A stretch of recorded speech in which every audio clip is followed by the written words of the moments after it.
안녕하세요. 김홍수입니다. 저는 의혹이 많은 한일 역사를 따라서 일본을 바로 알기 위한 책을 쓰고 있습니다. 일본을 답사하면서 정리한 흥미로운 이야기들을 저희 유튜브 채널에서 보다 쉽게 전달하고자 합니다. 이번 영상은 일본 건국 신화에서 한국과의 연관성을 찾아보는 내용입니다. 일본의 가장 오래된 역사서인 고사기 기록에 하늘의 최고 신의 자손이 하늘에서 땅으로 내려와 이곳은 한국을 향하고 해안으로 통해서 아침 저녁해가 비추는 이 땅은 좋은 땅이다 라고 말하는 내용이 있습니다.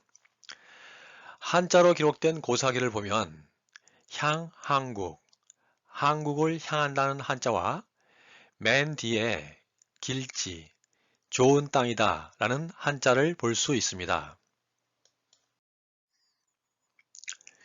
지금의 한국하고는 다른 그 당시 한국이 어떤 곳이었는지 또는 일본하고는 무슨 연관이 있었는지 지금으로서는 정확하게 알 수 없지만 일본 최초 역사서의 건국신화에서 한국을 왜 이야기하고 있는 것일까요?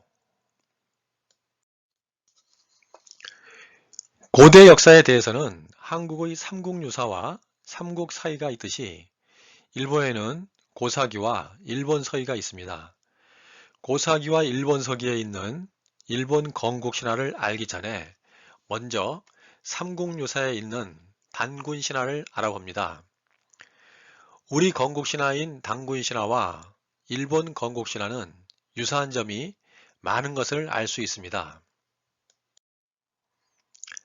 하늘의 신 환인의 아들 환웅이 천부인 세계를 갖고 바람의 신, 비의 신, 구름의 신과 함께 3천여 명을 이끌고 태백산 정상 신단수에 내려왔다.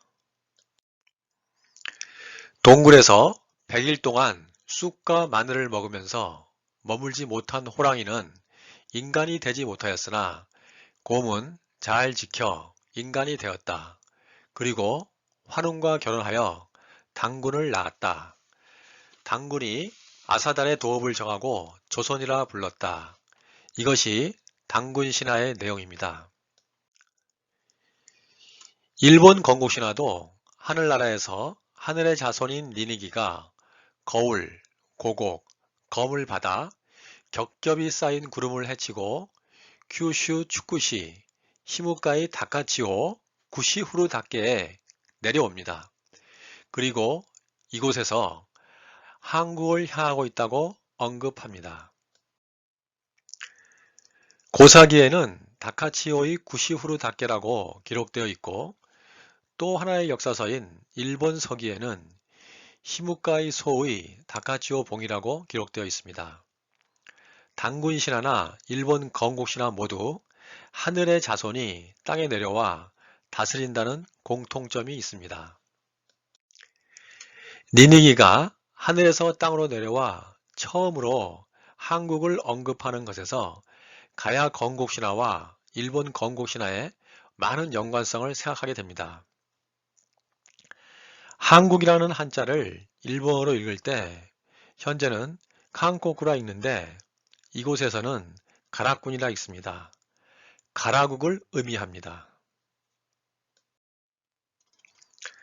삼국유사 가락국기의 가야 건국신화 기록에 보면 구지촌이 있는 구지봉에서 6개의 황금알이 들어있는 금상자가 하늘에서 내려와 6개의 황금알이 늠름한 동자로 변해서 6개 가야 연맹차를 건국하였다는 내용으로 되어 있습니다. 일본 건국신화에서 니니기가 하늘에서 내려온 곳인 구시후루 닷게는 가야신화에서 김수로왕이 하늘에서 내려온 곳인 구지촌봉을 일본어로 읽는 것과 같은 것을 알 수 있습니다. 이런 역사적인 기록으로 일본 큐슈에는 천송 강림 신화의 무대가 3곳이 있습니다. 첫 번째 지역은 히나타라는 명칭이 남아있고 후쿠오카 평야 뒤에 있는 고개로 한국을 바라본다는 기록과 잘 일치하는 곳입니다. 큐슈에서는 일향이라는 한자를 주로 히무가, 휴가로 많이 읽는데 이 지역만 히나타라고 읽는 곳입니다.